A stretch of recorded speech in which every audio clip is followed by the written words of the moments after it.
I teach between Central New Mexico Community College and University of New Mexico, teach part-time at each and so full-time between the two.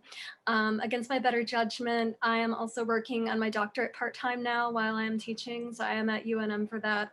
Thank you, Stephen, very much for inviting me. I do not know anyone here except for Stephen, but I am really looking forward to reading for all of you. So this is the book in question, my most recent collection. I'm really proud of this one. I had a couple of collections with a much smaller UK press that came out in 2010 and 2014, but this was published by Tolsun Books in Arizona in 2019. It won Best LGBT Book in the New Mexico Arizona Book Awards in 2019, so that's what the little sticker's about. I don't really prepare my poem set lists ahead of time, so I'm going to be kind of doing just bibliomancy flipping and seeing what the book would like me to read tonight. I write a lot of poems about archaeological finds. This is a habit dating back to when I lived in the UK and I was studying medieval manuscripts. But this poem is not about a manuscript. It's about a couple of, actually, you know what? I'm going to read the skeletons one after this. This is called Push.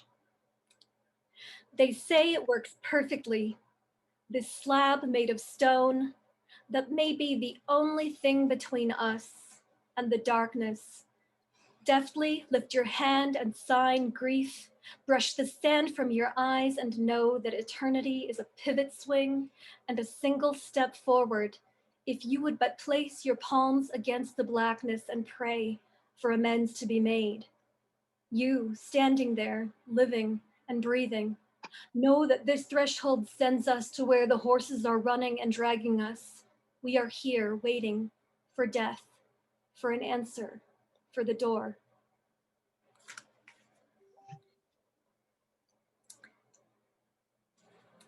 What stays? Fold your arms and bow your head, they said. So I obeyed. No matter, my heart. If this means we've been betrayed, we'll find a space in the earth that will be only ours and slowly become, through the passage of time, a grave. It is no hard thing to lie in the sun for breaths out of mind and then none. We will take some memory from the stone and give our blood in its place so that our bones might not blow to dust. Take hold of my hands now. You must. That one, I call it the Skeletons poem because I remember reading about the archaeological find of a couple of skeletons outside of Verona, probably about a decade ago now, that were sort of curled toward each other in an embrace. And I'd never seen an image of a burial so striking, and I wrote that, which kind of tells you a little bit about how old that poem actually is. It never made it into either of my first two short collections, but I'm happy that it's in this one. This book has two sections.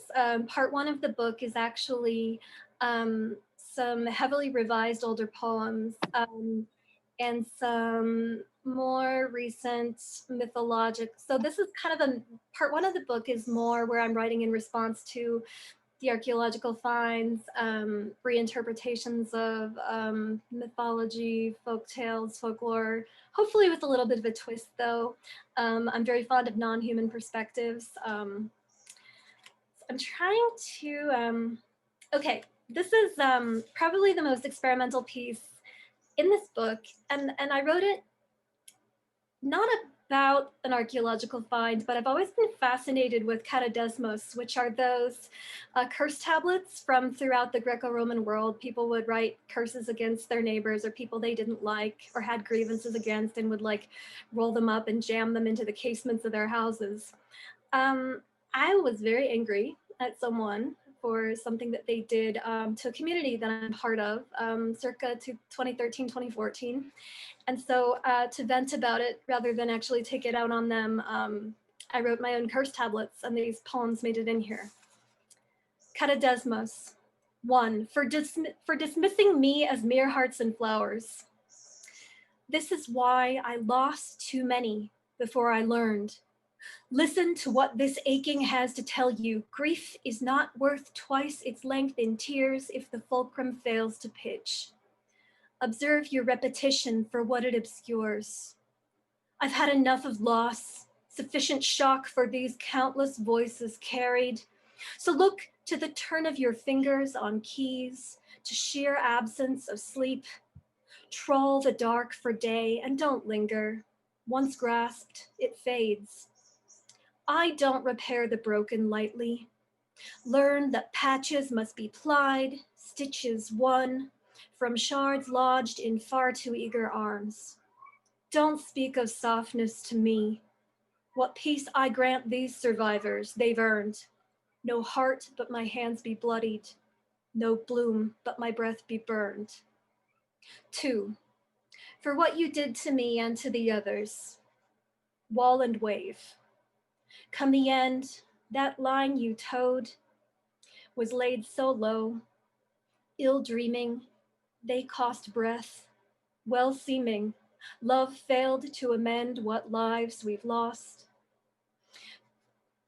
What lives we've lost.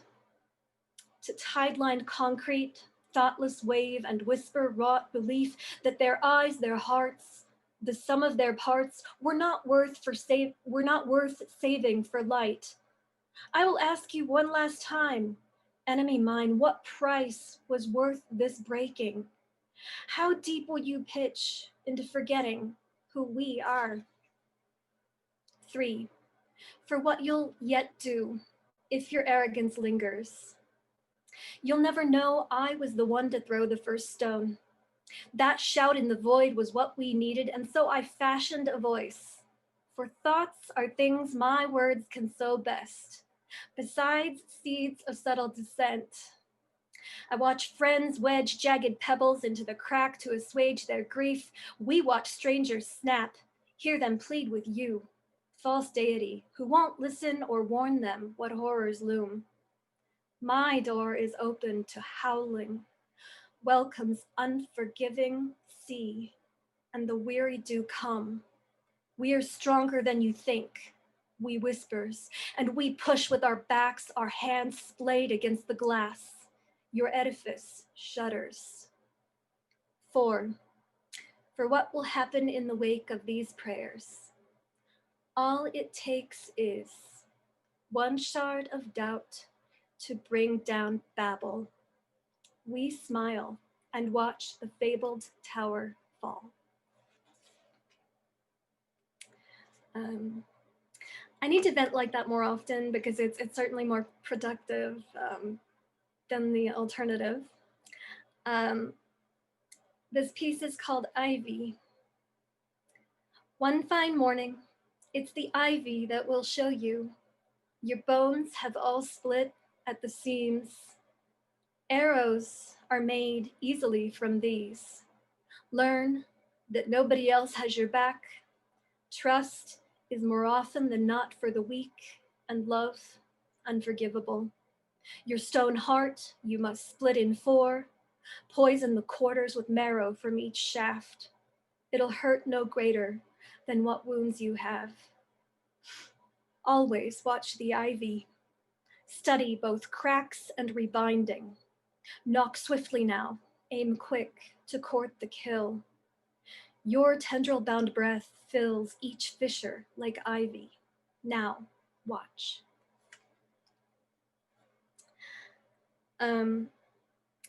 Those were some of the more intense ones in the first part of the book. I tend toward the intense. My poems don't tend to be that long either. I think I'll switch gears just a little bit. A friend once asked me to write what I thought a love poem from a mathematician might look like, and fortunately for them, so I've been writing fan fiction. I heard somebody talking about this for almost as long as I've been writing, which is I started in my teens and I'm in my 30s now, so that's a good amount of time. A character that I really love. Oh, we have a screen share going on. Okay, a character that I really love, in fact, is a mathematician. And it was not too difficult to sort of use that framework for this perspective. This poem is called Orbital. Once, before there was your voice, I wrote lies, just as I am lying to you now. I seek cause-bound effect, action with sound consequence in the trajectory arc of your text. There is none of my truth so deeply entrenched here that you will not find it. The secret is less to solve for these variables hidden than what you must guess. There's how the pyre was prepared for us. There's how the fire made lovers of us. What I want and who you are is one and the same. Now that there is your voice, my lies bend to intersect. Your breath solves for the sound of my name.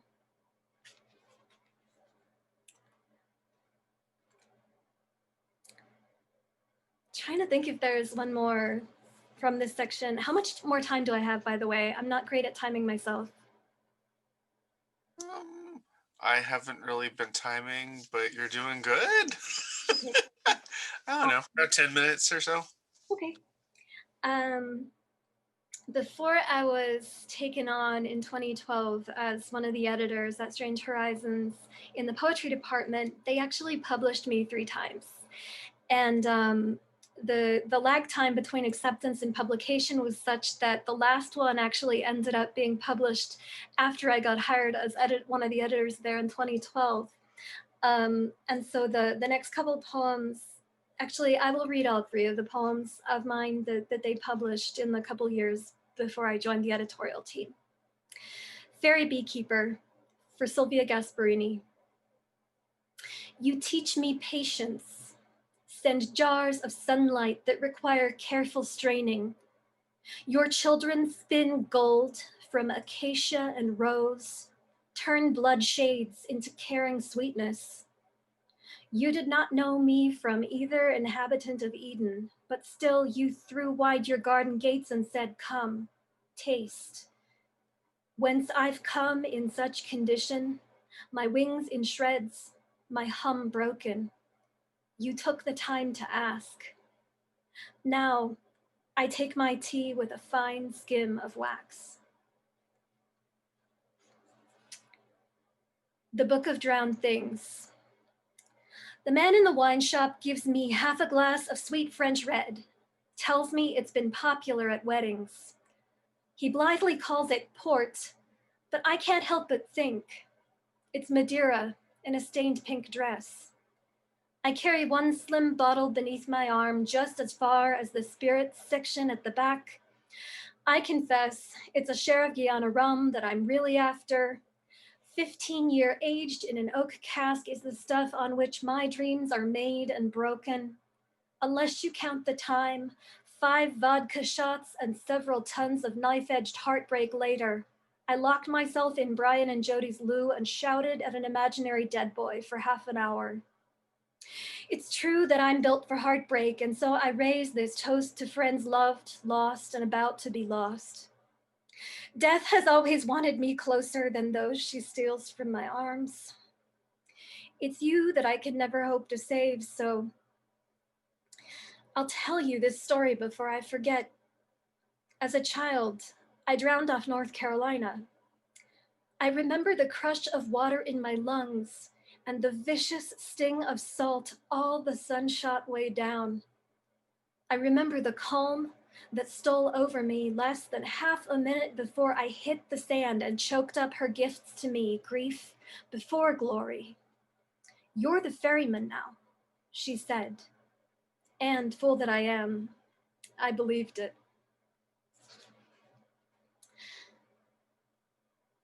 Returning song on reading Derek Jarman's Garden.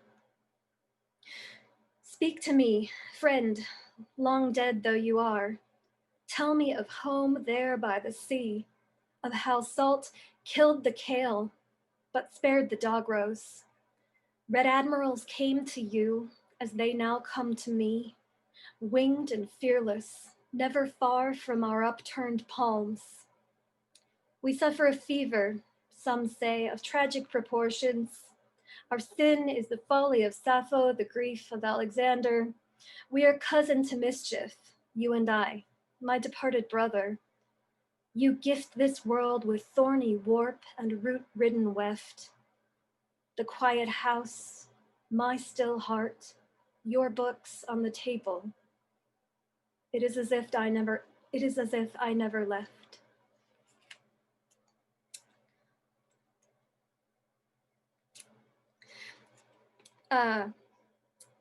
I lied about those being the last poems that I would read from the first section. I forgot that the actual last poem in this section. So my family usually had cats, and I'm still very much a cat person and a fish person. I have a small saltwater tank and a betta. I love my fish and my cats, but we had a dog when I was growing up, which was kind of a one-off for us. She was an Australian Shepherd, very bright, had heterochromia, one blue eye, one green eye. She, I don't know, for whatever reason, took to me because I was actually kind of afraid of dogs when I was about 8, 9, 10 years old, but I got used to her, and she would follow me everywhere. And to this day, she is still one of the pets that I miss most. And so hearing the poem about the cosmonaut dogs really actually made me think about this. Rigel, for Jane Yolen. I was fresh home from naming quasars the night we first met. Your silk soft paws pressed flush to my palms. Your eyes were mismatched. One, the color of bluets, stripped back. The other, new spring grass. My grandfather taught me to hunt. He said you would prove a rabbit chaser's friend, but my heart and yours, dear girl, were set on a different prize. Duskwise, we wandered those rocky hillsides in search of blue stars. You trained so swift to the slightest turn of my hand, red warning in the faintest puff of my wandering breath. I'm glad now that I knew you in winter, wolf sister. Your first daughter would have run with me had you not gone. Might have greeted Orion as a seasoned old friend, as I still do, my sweet, and as I dream, as roaming we always did.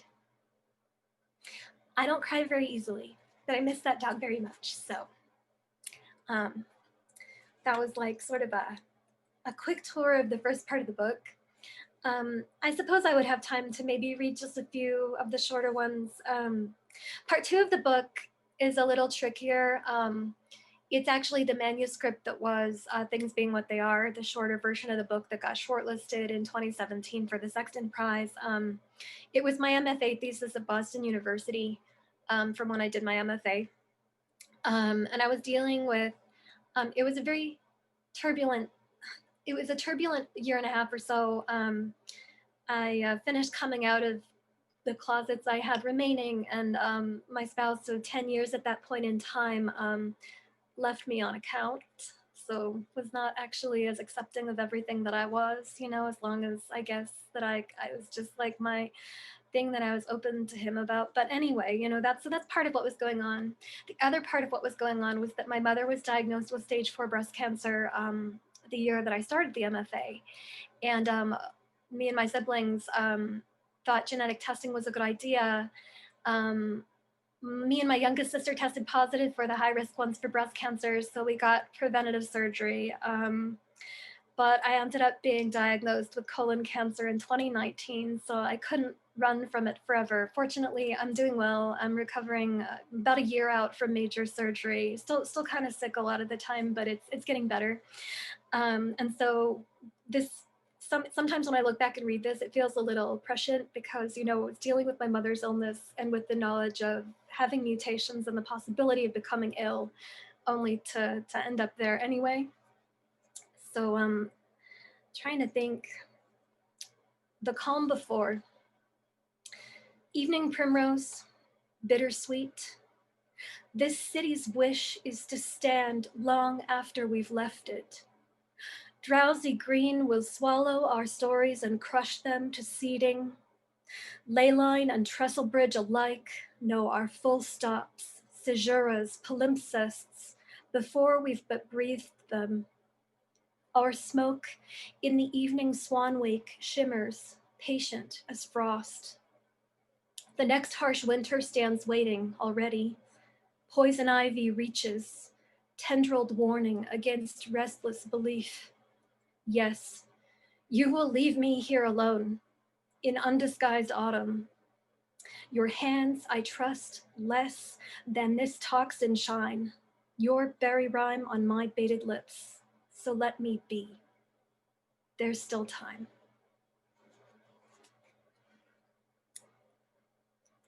I'm probably going to tilt toward reading the happier poems in this half because they do get, if like some of those ones in the first part seemed heavy, there are definitely a few in this section. Although I will maybe read just one of the family and illness and you know, the irony of all that poems. Hunters. Your progress through 6 months of poison begins. 3 days in, you have migraines to beat the band. 3 weeks on, your hair is almost gone. How fast our cells slip through sheerest trauma is the catch to our warp and weft. Surgeons say my healing's too swift.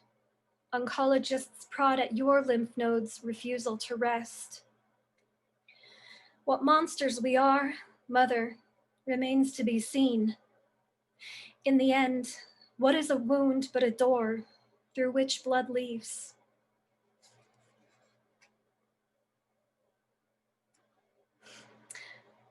The Devil in Boston, after Leonard Cohen's Satan in Westmount. Here, he becomes she, or neither, both, all shades between, cannily suit. Satan strolls Charles Street in motorcycle boots, denim, and flannel, fresh from a weekend in Maine. Sips pumpkin spice, clove-starved, insatiable. Trades those hummed Spanish lays chased by Dante's tercets for Decemberist lyrics, although the aptly manicured fingernails remain. As for the asphodel, there's a softer lapel in which to put it. My regrets, this sprig says, follow you to the grave. Fireflies gone. My grandmother wrapped me in rouge one cacophonous October, told me my father had worn the same dress. Tomboyish as red, I asked if she wished Dad had been a girl. She said, "Don't worry what I wished, my sweet." I went to a Halloween party that night and danced with goblins, ghosts, hoodlums, boys in bed sheets. After, I couldn't find my fleece-lined shoes in the darkness, in the brush. Duck, duck, wolf. I'm gonna pick the last couple really carefully. My little sister, the one I'm closest to, the one who like got the same bad genetic news I did and is like on the way to maybe getting like bad health news too. So she and I are very alike, and there's 9 years between us. I'm older than she is. There's actually 3 siblings in between us, but she and I have nothing in common with the middle 3. Let me tell you that pretty much. This poem's for her. I've written a lot of poems for her over time. So maybe I'll wrap this up on a pensive note because she loves this poem a lot. Prosthetics. We put on dresses Sunday morning. Our private joke. Old friends will want to see us at church. Mom says, it's really nice to have us home. I know the nearness now of death, and your brave face feels like a punchline. We sit through sacraments still as saints. After bread and water, after talks that set my Jewish teeth on edge, and you to drawing hearts on your arm, we endure handshakes. Glassy smiles know what I know better than to suspect.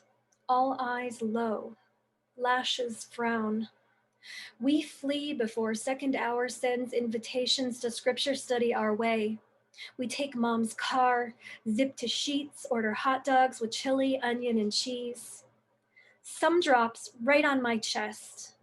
You laugh, say there's nothing left to catch it. I think about those pious lowered eyes and puzzled smiles. You say you remember the location of that creepy cabin filled with dozens of fake arms and ancient newsprint. I say I'd like to see it. You drive through drizzle a little while till the dirt road rises. Gladly, I'd have struck out through trees to hunt this slumber party legend, but we stare through the fog-slick windshield. My twin scars ache. Maybe next time we'll try trespassing, you say. I nod, chewing in silence. We go on, watching for deer in the rain. Thanks a lot. We grew up in very rural Western Pennsylvania, and I actually saw some pictures of the interior of that old cabin. It was a thing that existed on part of her friend's property, and she was actually like near it one time, and I was just really disappointed that I never got to see it myself. So there's your creepy story for the night. Thanks, everyone.